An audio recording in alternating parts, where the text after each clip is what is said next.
안녕하세요, Rian. 안녕하세요. How was your school? Kira. Kira? Yeah, how was your the house that you're living? Kira? You've been taken care of? Yeah, timan na ka dito. Okay, so you will receive your allowance. So 100, and that would be for September 8 until September 12. So Monday to Friday. So 20 pesos each day.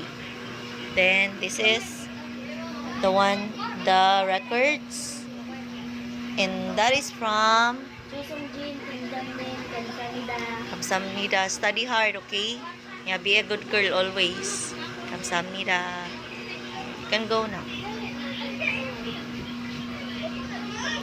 Dongchunim. No. Chusungjin, Timjanim, Kamsamnida.